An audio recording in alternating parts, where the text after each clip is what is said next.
Station, this is Houston. Are you ready for the event? Yes, I'm ready for the event. KMA Radio, this is Mission Control Houston. Please call station for a voice check. Station, this is Mike Peterson with KMA Radio. How do you hear me?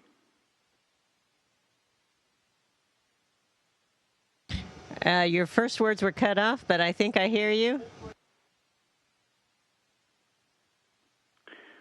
Peggy, thank you very much for doing this interview with us, and thanks to NASA as well. First of all, the last time we talked to you was back in November from Baikonur Cosmodrome, just before you were launched to the International Space Station. Talk about the decision to extend your mission from April, when you were originally expected to come down, through early September. What went into that decision?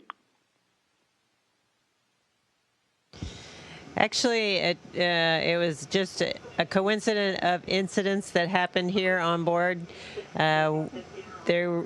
Russians decided they were only going to have a total of one crew member instead of the normal two that they would have on board, 2 or 3. And so during that time period, we wanted to have a crew of 3 on board instead of just 2 crews. So I agreed to stay on and come home with the next Soyuz, the subsequent Soyuz, which should have me coming home in early September then. By the time you return in September, you will log something like 600 days in space. In the time you've been aboard in this third stay, have you noticed any changes in your health or your body in the additional time that you've been aboard the space station? Actually, I don't think the changes are particularly noticeable while you're up here. I think it'll be, like it always has been, a much more sobering affair to return to that 1G life on the planet Earth. It takes me, the first couple of days are difficult from a neurovestibular perspective. And then after that, it's, even though I maintain my muscle strength, I think, very well doing all the exercise that we do up here, I find that the fast twitch muscles, the things that require faster response times, are slow to pick up and remember that you're back on Earth, and because up here things don't require a lot of speed or motion to get things moving, and so those muscles forget how they're supposed to work, I think. The information that you're gleaning from the additional time in space as NASA plans for long-range missions to Mars, perhaps back to the moon, how is that going to be helpful in NASA's planning for the long-range space missions in the future?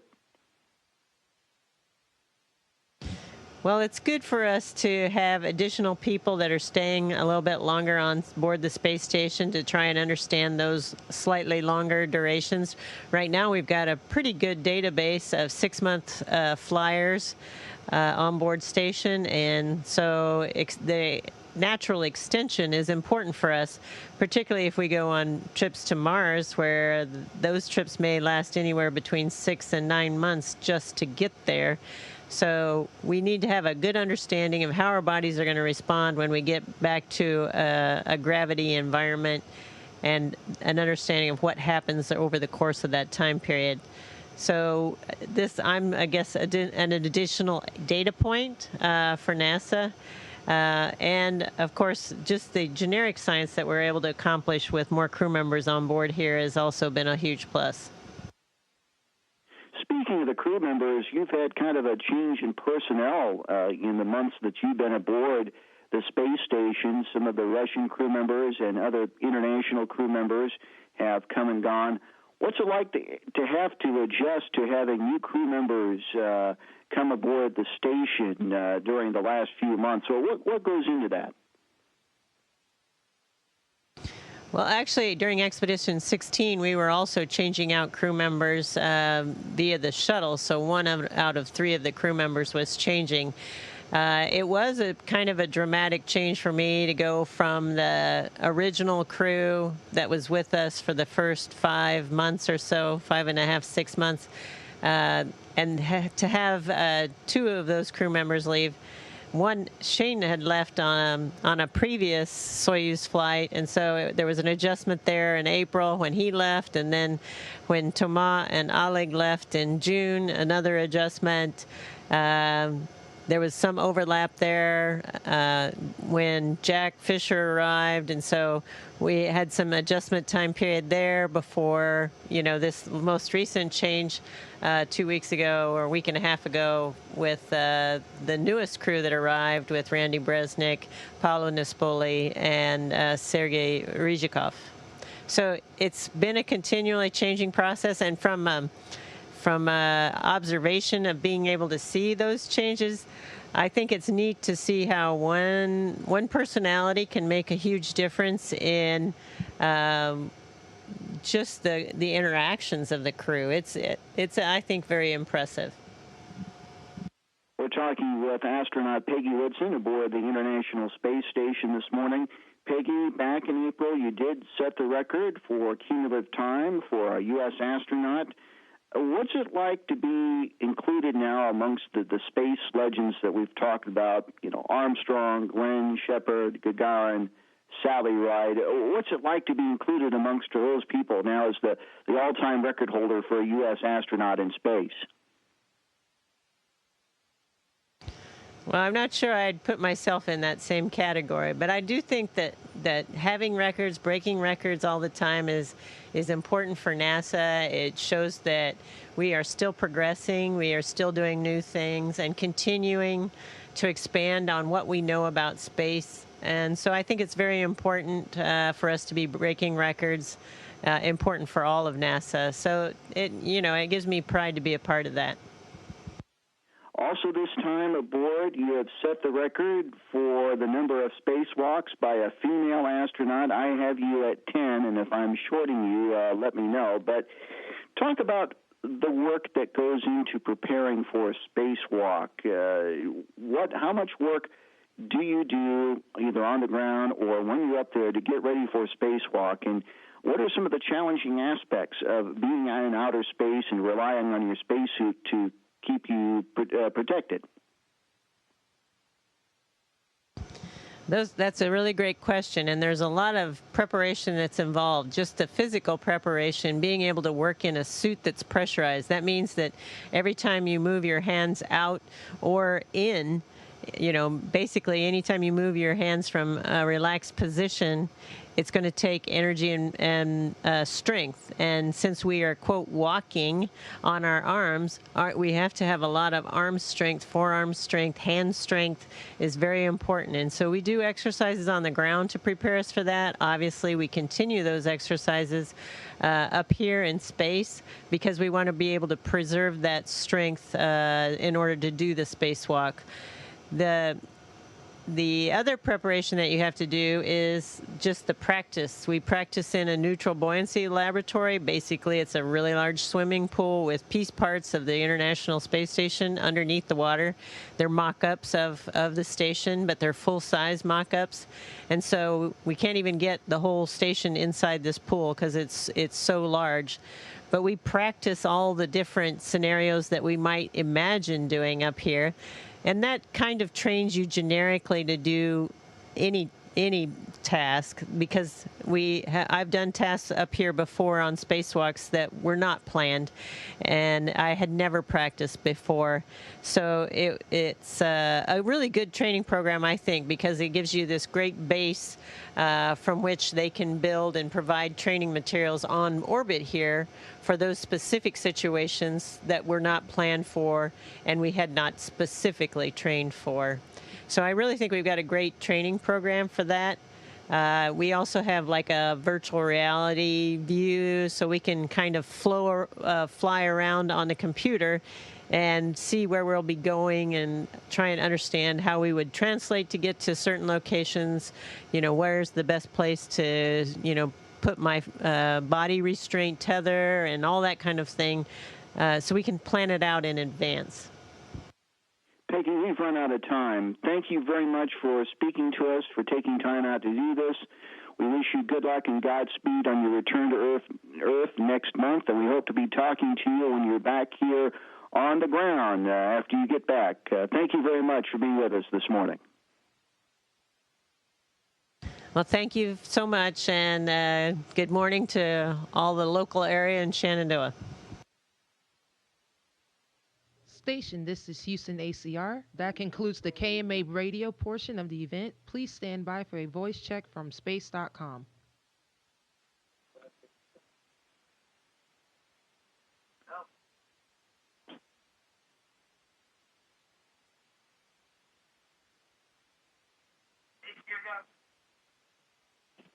Is that me?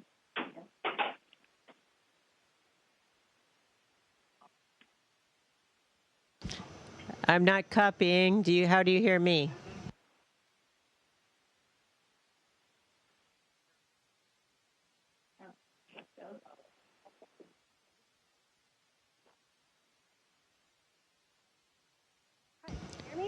Space.com, how do you hear me?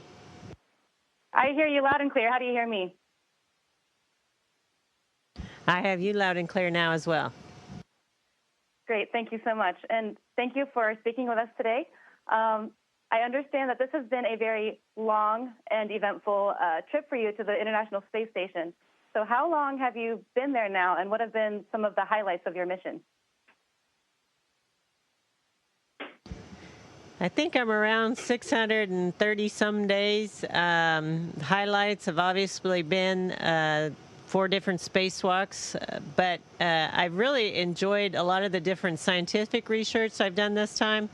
My background is in biochemistry and doing some of the studies on the cell cultures, looking at cancerous lung cells and different drug treatment things, as well as bone cells. So we're doing a lot of interesting research this time around. So I would have to say that's some of my highlights as well.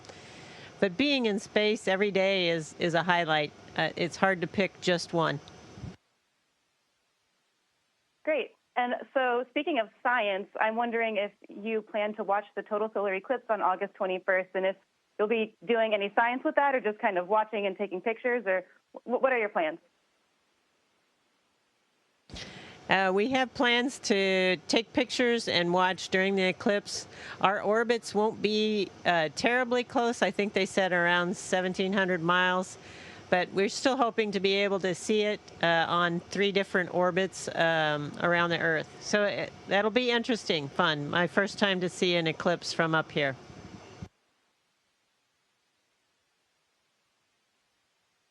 And so you're coming home in September, and I'm wondering, what are you most looking forward to when you return to Earth? And are there maybe any foods that you're really looking forward to eating that you haven't been able to eat in space?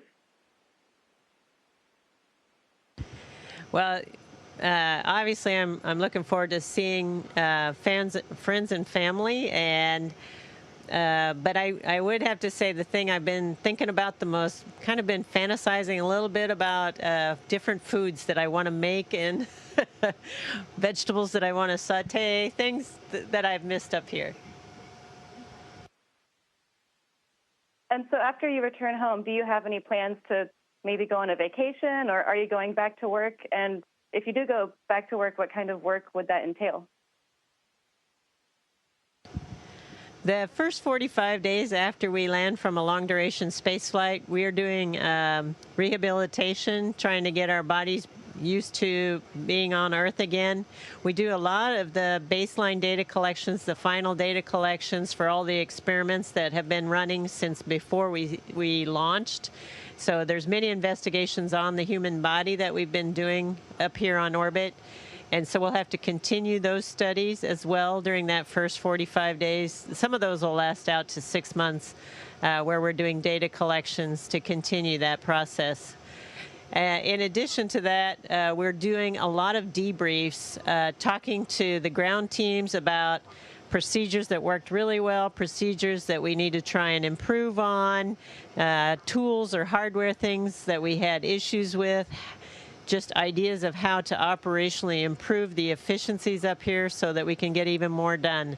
So that first 45 days is actually going to be very busy. I put in for about 4 weeks of vacation between now and Christmas, but the big vacation plan is a trip on a boat in February with my husband and some friends. That'll be a lot of fun. That sounds fabulous. So do you have any intention to try to return to space again after this, or is that kind of too far in the future to plan right now? Well, I imagine that that's probably not going to be an option for me, but if I had the opportunity to, I would definitely return here. Every day is extremely satisfying. I find the work here, it directly relates to us extending our capabilities in space. And so it's very gratifying every day, even if I'm doing something like cleaning filters or vents or whatever. I'm keeping the station alive. We're continuing studies and research and finding out more. And so it's one of the most gratifying experiences I've had in my life. And so you've also broken a lot of spaceflight records at this point. And so I'm wondering, are there any records left for you to break?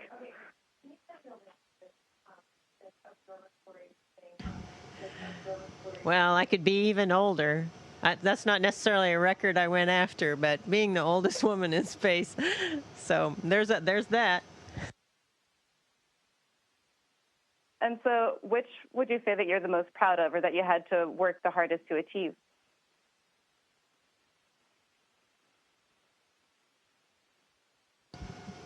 Well, I think a lot of the records just had to be involved being, in the right place, having worked hard for many years. So it's hard to say. I think probably being the first female commander on the station was important. I actually think probably being the first chief of the female chief of the astronaut office was also pretty important. Do you have any advice or words of wisdom for maybe young kids or little girls who are interested in growing up to be an astronaut just like you? Well, I would say pick any field in math, science, or engineering, and one that you really enjoy, that drives you, that gives you some passion, and pursue it.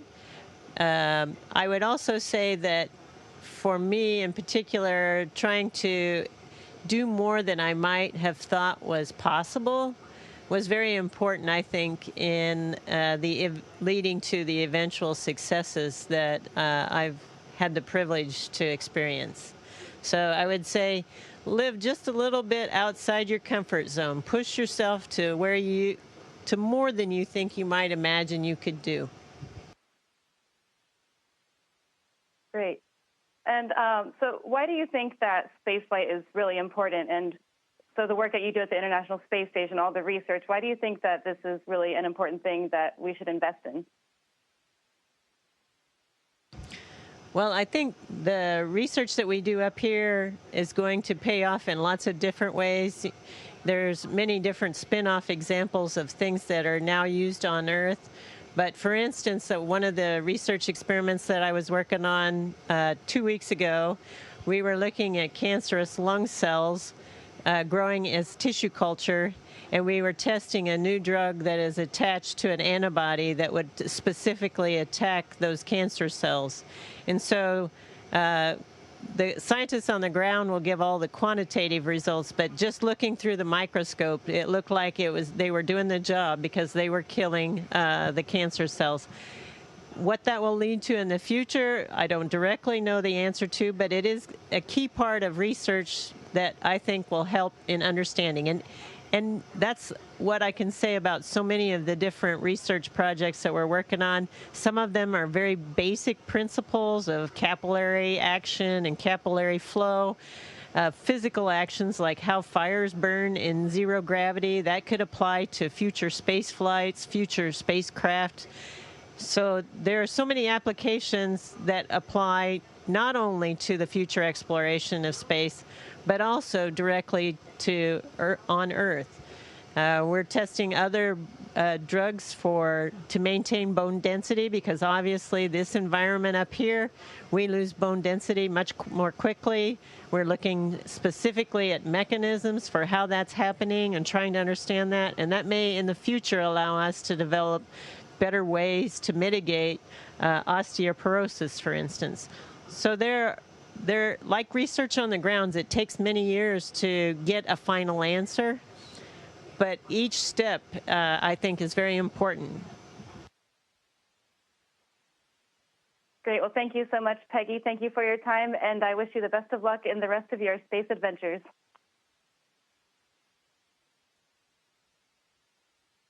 Thank you very much. It was great talking to you, too. Station, this is Houston ACR. That concludes the event. And thank you, KMA Radio and Space.com. Station, we are now resuming operational audio communications.